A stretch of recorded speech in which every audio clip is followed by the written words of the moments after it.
ಇನ್ನು ಭದ್ರಾವತಿ ಶಾಸಕ ಸಂಗಮೇಶ್ ಅವರ ಪುತ್ರ ನೇರವಾಗಿ ಅಧಿಕಾರಿಗಳಿಗೆ ಬೈದಿರೋ ಆರೋಪದ ವಿಚಾರವಾಗಿ ದೊಡ್ಡ ಚರ್ಚೆ ಆಗ್ತಾ ಇದೆ. ಅತ್ತ ಅವರು ಆಡಿರುವಂತಹ ಭಾಷೆಗೆ ಅನೇಕರು ಆಕ್ಷೇಪವನ್ನ ವ್ಯಕ್ತಪಡಿಸ್ತಾ ಇದ್ದಾರೆ. ಬಿಜೆಪಿ ಮತ್ತು ಕಾಂಗ್ರೆಸ್ ನಡುವೆ ಇದೇ ವಿಚಾರ ಈಗ ತಿಕ್ಕಾಟಕ್ಕೂ ಕೂಡ ಕಾರಣವಾಗ್ತಾ ಇದೆ.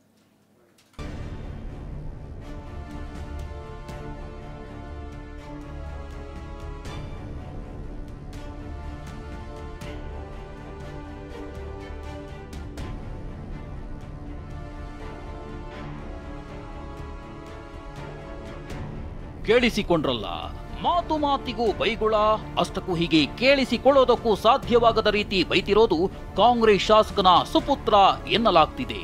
ಕರ್ತವ್ಯ ಮಾಡುವುದಕ್ಕೆ ಹೋಗಿ ಅವಾಚ್ಯ ಶಬ್ದಗಳಿಂದ ನಿಂದಿಸಿಕೊಳ್ತಿರೋದು ಯಾರು ಸಾಮಾನ್ಯ ಮಹಿಳೆಯಲ್ಲ. ಇವರು ಗಣಿ ಮತ್ತು ಭೂವಿಜ್ಞಾನ ಇಲಾಖೆ ಅಧಿಕಾರಿ. ಇಲ್ಲಿ ನಿಂತಿದ್ದಾನಲ್ಲ, ಈತನ ಹೆಸರು ಬಸವೇಶ್, ಭದ್ರಾವತಿ ಕಾಂಗ್ರೆಸ್ ಶಾಸಕ ಸಂಗಮೇಶ್ರ ಸುಪುತ್ರ. ಭದ್ರಾ ನದಿ ತಟದಲ್ಲಿ ಎಗ್ಗಿಲ್ಲದೆ ಮರಳು ಮಾಫಿಯಾ ನಡೀತಿದೆ. ಈ ವೇಳೆ ಗಣಿ ಮತ್ತು ಭೂವಿಜ್ಞಾನ ಅಧಿಕಾರಿ ಜ್ಯೋತಿ ಏಕಾಏಕಿ ದಾಳಿ ನಡೆಸಿದ್ರು. ಮಹಿಳಾ ಅಧಿಕಾರಿ ಎದುರಾಗುತ್ತಿದ್ದಂತೆಯೇ ಮರಳು ಸಾಗಿಸುತ್ತಿದ್ದವನೊಬ್ಬ ಸಂಗಮೇಶ್ ಪುತ್ರ ಬಸವೇಶ್ಗೆ ಕರೆ ಮಾಡಿದ್ದ. ಅಧಿಕಾರಿ ಪರ ನಿಲ್ಲಬೇಕಾಗಿದ್ದ ಶಾಸಕರ ಸುಪುತ್ರ ಫೋನ್ ಕರೆಯಲ್ಲಿ ದರ್ಪ ಮೆರೆದಿದ್ದಾನೆ. ಕೆಟ್ಟ ಕೆಟ್ಟ ಪದಗಳಿಂದ ನಿಂದಿಸಿದ್ದಾನೆ.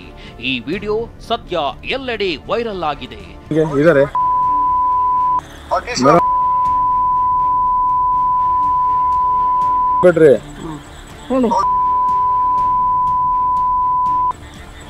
ಇವರೇ ನೆಟ್ಟಿಗೆ ಮಾತಾಡಿ, ಯಾರಿಗೆ ಮಾತಾಡ್ತಾ ಇದ್ದೀರಾ? ಒಬ್ಬ ಅಧಿಕಾರಿಗೆ ಮಾತಾಡಿ, ನೆಟ್ಟಿಗೆ ಬೆಲೆ ಕೊಟ್ಟು ಮಾತಾಡಿ. ಅಣ್ಣ ನಿಮ್ಮ ಒಂದ್ ಸ್ವಲ್ಪ ನಿಮ್ಮ ಇವ್ರು ನೀನೇ ಬಂದ್ಬೇಡ ಸ್ಪಾಟಿಗೆ, DSP ಬರ್ತಾರಂತೆ. ಇನ್ನು ಬಿಜೆಪಿ ನಾಯಕರು ಸಂಗಮೇಶ್ ಪುತ್ರನ ವಿರುದ್ಧ ಸಿಡಿದೆದ್ದಿದ್ದಾರೆ. ಭದ್ರಾವತಿ ತಾಲೂಕು ಕಚೇರಿ ಮುಂದೆ ಪ್ರತಿಭಟನೆ ನಡೆಸಿದ್ದಾರೆ. ಬಸವೇಶ್ ವಿರುದ್ಧ ಧಿಕ್ಕಾರ ಕೂಗಿ ಆಕ್ರೋಶ ಹೊರಹಾಕಿದ್ದಾರೆ. ಇದೇ ಪ್ರತಿಭಟನೆಯಲ್ಲಿ ಬಿಜೆಪಿ ಮಹಿಳಾ ಮೋರ್ಚಾದ ಅಧ್ಯಕ್ಷೆ ಮಂಜುಳಾ ಕೂಡ ಭಾಗವಹಿಸಿದ್ರು. ಈ ವೇಳೆ ಮಾತನಾಡಿ ಬಸವೇಶ್ನ ಜನ್ಮ ಜಾಲಾಡಿದ್ದಾರೆ. ಈಗಾಗಲೇ ಜೈಲು ವಾಸವನ್ನ ಕಂಡಂತಹ ಶಾಸಕರ ಪುತ್ರ ರತ್ನ ಬಸವೇಶ್ ಎಷ್ಟು ತಿಂಗಳಿದ್ರಪ್ಪ ಜೈಲಲ್ಲಿ? 45 ದಿವಸ ಜೈಲನ್ನ ಅನುಭವಿಸ್ಕೊಂಡ್ಬಂದು ಅವರು ಪೂರ್ತಿ ಪಾಗಲ್ ಹೋಗಯ್ಯ, ಪೂರ್ತಿ ಅವ್ರಿಗೆ ಹುಚ್ಚಿಡಿದಿದೆ. ಕೈ ಶಾಸಕನ ಸುಪುತ್ರನ ನಡೆ ಬಿಜೆಪಿ ನಾಯಕರನ್ನ ಕೆರಳುವಂತೆ ಮಾಡಿದೆ. ರಾಜ್ಯದಲ್ಲಿ ಅಭಿವೃದ್ಧಿ ಕಾರ್ಯವಿಲ್ಲ, ಅದಕ್ಕೆ ಮರಳು ಮಾಫಿಯಾ ನಡೀತಿದೆ ಅಂತ ಅಶೋಕ್ ಗುಡುಗಿದ್ದಾರೆ. ಇನ್ನು ಬಿಜೆಪಿ ಶಾಸಕ ಚನ್ನಬಸಪ್ಪ ಜನ ನಿಮ್ಮನ್ನ ಇದಕ್ಕೇನಾ ಗೆಲ್ಲಿಸಿರೋದು ಅಂತ ಪ್ರಶ್ನಿಸಿದ್ದಾರೆ. ನೀವು ಮರಳು ದಂಧೆಯನ್ನು ತಡೆಯಕ್ಕೆ ಸಾಧ್ಯನೇ ಇಲ್ಲ. ಯಾಕಂದರೆ ಈ ಕಾಂಗ್ರೆಸ್ಸಿನ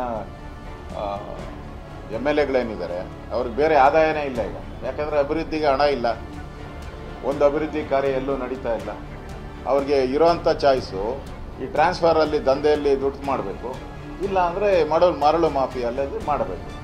ಅದನ್ನು ಮಾಡ್ತಾ ಇದ್ದಾರೆ. ನಿನ್ನೆ ಭದ್ರಾವತಿಯ ಶಾಸಕರ ಮಗ ಮಾಡಿರೋದು ಕೂಡ ತನ್ನ ತಂದೆ ಶಾಸಕರು ಅನ್ನುವಂಥ ಪ್ರಭಾವ ವಲಯವನ್ನು ದುರುಪಯೋಗ ಪಡಿಸ್ಕೊಂಡ್ರ ಕೆಲಸ. ಮತ್ತು ಅವರ ಮಾತಿನ ಬಳಸಿದ ಭಾಷೆ ಇದೆಯಲ್ಲ, ಅದು ಸಭ್ಯತೆಯ ಭಾಷೆ ಅಲ್ಲ. ತಪ್ಪು ಯಾರು ಮಾಡಿದ್ರು ತಪ್ಪೇ, ತಪ್ಪು ಮಾಡಿದವರಿಗೆ ಕ್ರಮ ಆಗಬೇಕು. ಮಂತ್ರಿಗೆ ಅಪಮಾನ ಆದರೆ ಸಹಿಸೋದಿಲ್ಲ ಸರ್ಕಾರ, ಆದರೆ ಅಧಿಕಾರಿ ಹೆಣ್ಮಗಳಿಗೆ ಅಪಮಾನ ಆದರೆ ಇಷ್ಟೊಂದು ಸಹಿಷ್ಣುತೆಯಿಂದ ಇರ್ತೀರಲ್ಲ ನೀವು. ನಿಮ್ಮದೊಂದು ಬದುಕ, ನಿಮ್ಮದೊಂದು ಸರ್ಕಾರನ, ಇದಕ್ಕೆ ನಿಮ್ಮನ್ನು ಜನ ಗೆಲ್ಲಿಸಿದ್ದು. ಬಸವರಾಜ್, TV9 ಶಿವಮೊಗ್ಗ.